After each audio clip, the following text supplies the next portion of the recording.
तो आज अभी कवर करेंगे क्लाउड स्टोरेज। देखो, क्लाउड स्टोरेज कहीं ना कहीं अ, इसका बहुत इंपॉर्टेंट पार्ट है।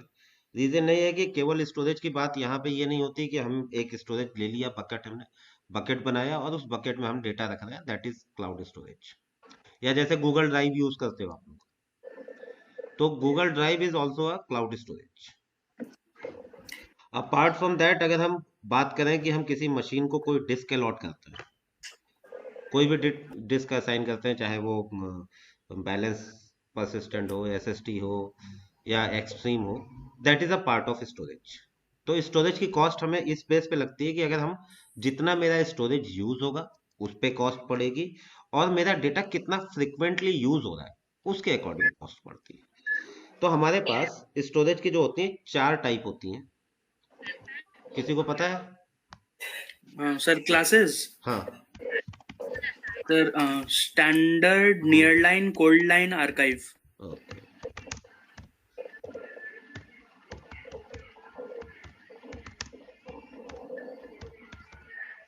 ठीक। ये 4 होती है। अब इसमें जो इनका कॉस्ट होती है वो भी ऐसे ही होती है। सबसे कॉस्टली हमारा होता है स्टैंडर्ड। स्टैंडर्ड में क्या होता है कि जो डेटा हमारा रेगुलर में यूज होता है, लाइक जिसको हमें बहुत फ्रिक्वेंटली एक्सेस करना है, ठीक है, वो हमारा हो जाएगा स्टैंडर्ड डेटा। तो इसकी कॉस्ट थोड़ा सा ज्यादा होती है। अब इससे कम नियर लाइन पे आते हैं। नियर लाइन का होता है अराउंड, सपोज करो कि जो डेटा हमारा 3 मंथ्स में या क्वार्टरली एक बार एक्सेस होना है, वो नियर लाइन में चला जाता है। ऐसे ही कोड लाइन में होता है कि कोड लाइन अगर हम बैकअप ले भी रहे हैं तो बैकअप भी हम स्टोर करेंगे, तो बैकअप जो स्नैपशॉट ले रहे हैं उस स्नैपशॉट को हम ये लेके चलते हैं कि किस टाइप में स्टोर करना है। अगर मेरा इस बकेट में स्टोर हो रहा है तो जो स्नैपशॉट है it should be standard, near line, code line और आर्काइव। ठीक। नियर लाइन में जो होता है ये 90 डेज का होता है। 90 दिन। ठीक। कोड लाइन में जो होता है कि कोड लाइन कितने दिन में एक्सेस होना चाहिए? साल। नहीं, ये होता है हमारा 60 डेज का या 30 डेज का। ये होता है हमारा 60 डेज के आसपास कि वंस इन 60 डेज हमारा डेटा अगर यूज में है तो उसको कोड लाइन में डालते हैं। यहाँ पे जो आर्काइव होता है वंस इन ईयर, 365। अब बकेट बनाने का हमें कोई कॉस्ट नहीं आता है। हम एक, सपोज हम एक बकेट बना लेते हैं और हमने ये बकेट बनाया backup 2 3 4 5 6 7 something. Okay. Label optional है, अगर मुझे यहाँ कोई लेबल देना है कि किस लिए है ये बकेट किस लिए है, तो वो मैं लेबल पे दे सकता हूँ। फिर रीजनल। अब देखो, स्टोरेज भी मेरा मल्टी रीजनल, डुअल रीजनल और रीजनल। जो भी ऑप्शन मुझे लेना है रीजनल। इसके अकॉर्डिंग कॉस्ट भी होती है, वेरी करती है। अगर मुझे ये देखना है कि इसकी प्राइस डिटेल कैसे है, तो एक तो मैं यहाँ से देख सकता हूँ कि स्टोरेज साइज देके रिट्रीवल साइज देना है। ऑप्शनल है ये, सैंपल क्लास ए। अब देखो, क्लास ए यूनिफॉर्म और फाइन ग्रेड, दो चीजें होती हैं। ठीक। क्लास ए में आता है सैंपल क्लास ए ऑपरेशंस। इसमें क्या आ रहा है? Create bucket. दिख रहा है? स्क्रीन दिख रही है सभी को? हाँ जी। तो अगर हम क्लास ए की बात करें तो क्लास ए में आता है क्रिएट बकेट, अपलोड ऑब्जेक्ट, जो भी हम इस पे अपलोड करते हैं बकेट के अंदर, या बकेट पे कोई परमिशन सेट करते हैं या डिलीट की परमिशन देते हैं। These are the class A operations जो हमें यहाँ पे क्लास ए में देना होता है। इसकी कॉस्ट क्या आएगी पर मंथ? ये, अब मान लो मैं अपलोड के लिए बात करता हूँ, तो अपलोड मैं अगर करूंगा तो पर मंथ की उसकी कॉस्ट कितनी होगी। सेकेंड होता है क्लास बी। अब क्लास बी में अगर मैंने अपलोड किया है तो अपलोड का अपोजिट क्या आ जाएगा? डाउनलोड। डाउनलोड किस में जाएगा? क्लास बी में जाएगा। डिलीट परमिशन है तो ऑब्जेक्ट रिट्रीव बकेट, फिर तुम्हारा व्यू करने का ऑप्शन, ये सारा ऑप्शन जो है वो तुम्हारा क्लास बी में चला जाता है। इतना क्लियर है? Yes sir. Yes sir. ठीक। हाँ जी। इसके अकॉर्डिंग हम ठीक है यहाँ पे बिल्कुल। ये कैलकुलेट कर सकते हैं कि हमारी कॉस्ट क्या आएगी। अब प्राइसिंग डिटेल के लिए गूगल का एक अलग पोर्टल है जिस पे जाके हम प्राइसिंग डिटेल देख सकते हैं। एक तो ये है तुम्हारा नियर लाइन कोड लाइन का। दूसरा अगर तुम्हें इसके बाद भी कुछ अगर देखना है तो गूगल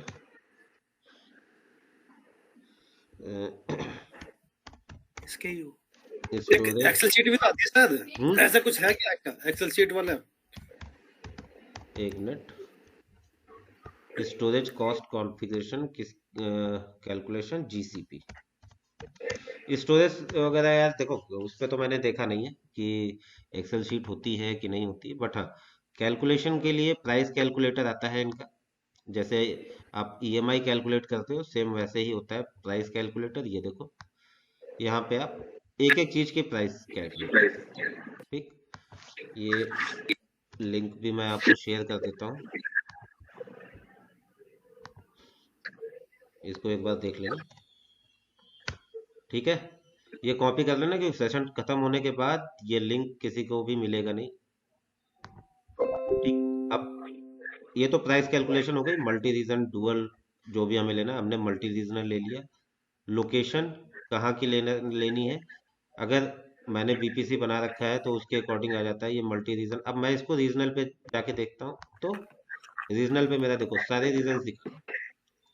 ठीक, डुअल रीजन पे क्या होगा, ऐड टर्बो एप्लीकेशन। अब डुअल रीजन में मतलब क्या है कि मैं यहाँ पे कोई भी रीजन ले लूँ। ठीक है, एशिया टोक्यो दो ले लिया इसने, नीदरलैंड फिनलैंड। ठीक, ये इसने डुअल रीजन में मतलब एक रीजन में तुम्हारा डेटा रहेगा और दूसरे रीजन में रेप्लिकेशन होता रहेगा। अगर टर्बो रेप्लिकेशन इनेबल कर दोगे तो रेप्लिकेशन थोड़ा सा फास्ट होगा। Target total synchronisation data replication within 15 minutes, this service incur additional cost. ठीक है, तो इसको सेलेक्ट करना है यस नहीं करना है वो क्लाइंट पे डिपेंड करता है। अगर क्लाइंट एक्स्ट्रा चार्ज बियर करने के लिए रेडी है तो हम टर्बो एप्लीकेशन कर सकते हैं, अदरवाइज नहीं। ठीक है, तो डुअल रीजन और रीजनल में समझ में आ गया। डुअल रीजन कैसे होगा, एक रीजन तो हम सेलेक्ट करेंगे दूसरे रीजन पे रेप्लिकेशन होता रहेगा। ठीक, मल्टी रीजन, इसमें यूएस का मल्टी रीजन है, यूरोप का है और एशिया का है। इंडिया जो आता है वो एशिया पैसिफिक में आता है। एशिया ठीक है, इंडिया में दो रीजन है, अगर इसमें जाके देखोगे आप तो मिल जाएगा दिल्ली मुंबई इंडिया का Delhi and Mumbai, south Asia, Asia Asia south south 4 1 और एशिया 2 साउथ 2। ठीक है, तो ये सारे रीजन में हम यस सर ज्यादा कॉस्ट नहीं लेके चलते हैं। हम चल भाई ज्यादा से ज्यादा हम रीजनल लेते हैं या डुअल रीजनल लेते हैं। अभी इसको रीजनल ले लिया हमने और मेरा नॉर्थ वर्जीनिया है, कंटिन्यू कर दिया। अब देखो, choose default storage class your data, standard best for short term storage and frequently access data, near line best for backups and data access less than once a month, means 30 days. Cold line best for disaster recovery and data access less than one a quarter, means once a quarter मतलब 30 30 30 90 days। 90 दिन और archive, archive कर दिया इसको rare case में। लेकिन archive में एक चीज और ये है कि आर्काइव में अगर मैं कोई डेटा एक्सेस करता हूँ इसकी प्राइस तो कम होगा, बट उस रिट्रीवल डेटा को ज्यादा जो होगा अनआर्काइव करके मुझे एक्सेस करना होगा तो उसकी अनआर्काइवल की कॉस्ट बहुत ज्यादा पड़ेगी। ये आ गया स्टोरेज, ये good for hot data that's access frequently including website streaming videos, जैसे तुम्हारा अमेजन है, नेटफ्लिक्स है and mobile apps.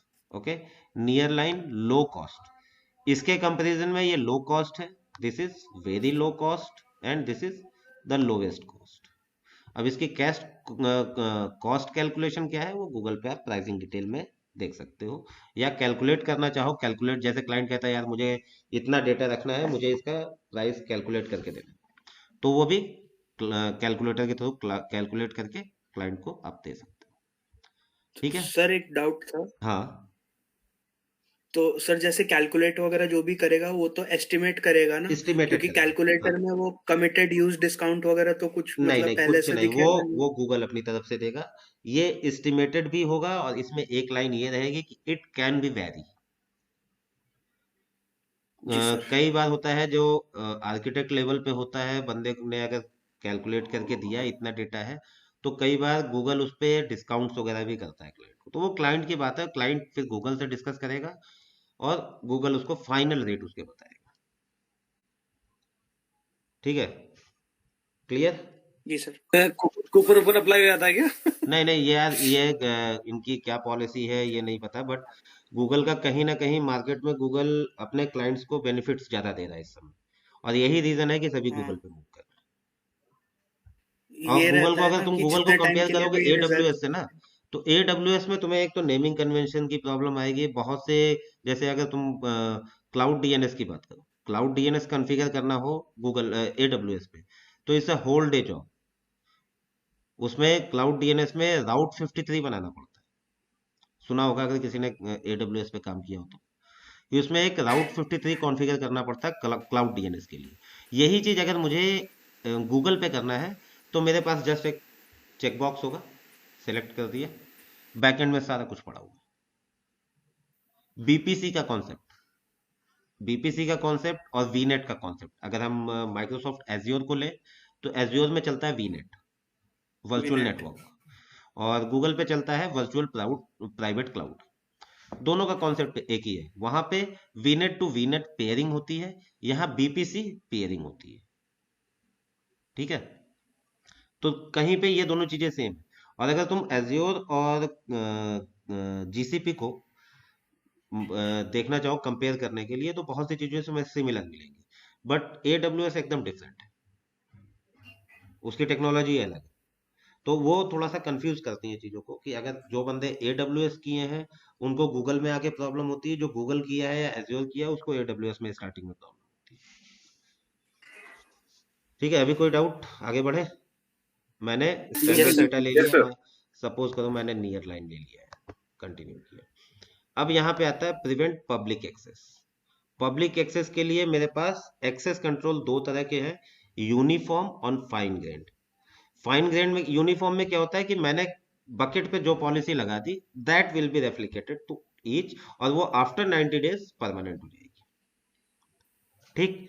Fine grand में क्या है कि मैंने बकेट के अंदर फोल्डर बनाया, उसके अंदर कोई फोल्डर बनाया, तो वो उन पे मैं अलग अलग जाके इसमें दिया है specify access to individual object. कोई भी ऑब्जेक्ट अगर मैं क्रिएट करता हूं बकेट के अंदर, तो उस पे भी by using object level permission ACL, in addition to your bucket level permission IAM.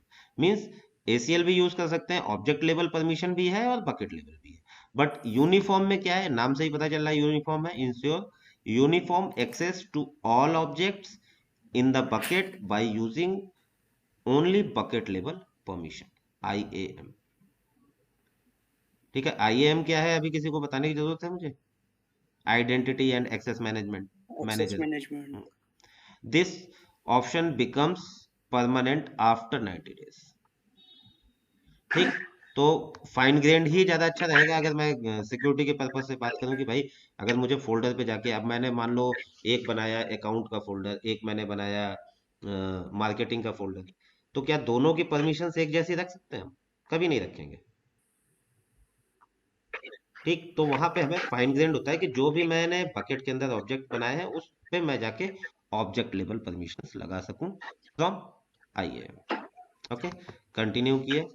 फिर प्रोटेक्शन टूल नन लेके चलते हैं, ये इनकी अलग अलग है, best for compliance, best for data recovery.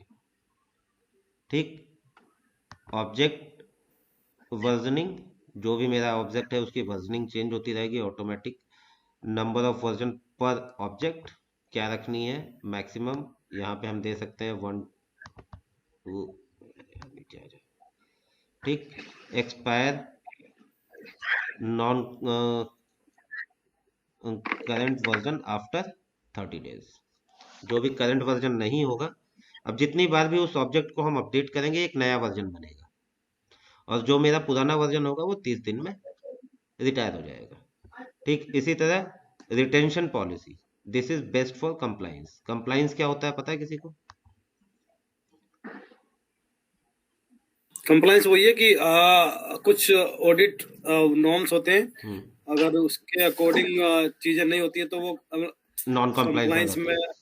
Non compliance है। हाँ, जैसे मतलब अलग अलग एमएनसी में अलग अलग कंप्लायंस पॉलिसीज हैं। ठीक जैसे तो विंडोज में एंटीवायरस नहीं है तो वो नॉन कंप्लायंस में आ जाएगा। हाँ, तो अब यहाँ पे हम रन लेके मैंने क्रिएट कर, अब क्रिएट तो कर दिया। अब क्रिएट करने के बाद यार मेरे दिमाग में आ रहा है यार मैंने नियर लाइन कर दिया था, मुझे इसको चेंज करना है। तो पहला क्वेश्चन था क्या इसको हम चेंज कर पाएंगे, और चेंज करेंगे तो किसकी कॉस्ट कितनी है। अब मुझे कॉस्ट के करने यार नियर लाइन नहीं लेके चलते हैं, इसकी यार कॉस्ट ज्यादा पड़ जाएगी, मुझे और कम कॉस्ट में करना है और आर्काइव भी नहीं करना है मुझे। तो यहाँ से कोड लाइन ये अपलोड फोल्डर आ गया, तो इसको कॉन्फ़िगरेशन पे गए, एडिट का ऑप्शन आएगा, कहाँ गया, डिफॉल्ट स्टोरेज क्लास में आएगा हाँ शायद। यहाँ पे ये एडिट का ऑप्शन आ गया और यहाँ पे मैंने इसको कोड लाइन कर दिया। अब code line storage class impact cost of storage, ठीक है। कॉस्ट कैसे करेगा, अगर कोड लाइन इससे चीपर है तो बेस्ट है भाई, मेरा कहीं ना कहीं कॉस्ट कम हो जाएगी। अगर मुझे स्टैंडर्ड पे जाना है तो स्टैंडर्ड पे भी कॉस्ट वेरी करेगी क्योंकि कॉस्ट इंक्रीज हो रही है। तो इस वजह से ये मैसेज आया यहाँ पे कंपेयर स्टोरेज क्लासेस, इस पे गए। अब यहाँ पे ये स्टोरेज क्लासेस इन्होंने दे दी हैं, कौन कौन सी हैं इसको आप रीड कर सकते हो, बट यहाँ पे भी केवल अप टाइम अवेलेबिलिटी दिया है, एसएलए। अच्छा किसी को आरटीओ आरपीओ पता है, व्हाट इज आरटीओ और आरपीओ? Yes sir. कौन बोला यस सर? ठीक है, एक तो यहाँ से हमने चेंज कर सकते हैं, एक्सेस कंट्रोल भी हम चेंज कर सकते हैं, जहां पे भी ये पेन बना रहा है यूनिफॉर्म करना है, फाइन ग्रेन करना है। अब इसमें ये देख लो कि क्या क्या चीजें नहीं चेंज कर सकते। Default storage class, labels change कर सकते हैं, एक्सेस कंट्रोल चेंज कर सकते हैं और इंक्रिप्शन टाइप चेंज कर सकते हैं।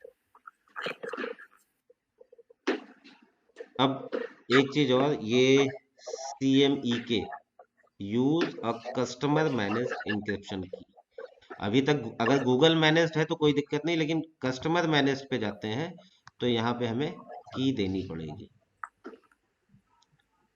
ठीक है, customer manage means customer will provide us the key and we need to put it here. ठीक है, तो ये चीजें अभी हम चेंज कर सकते हैं। इसको मैं वीडियो को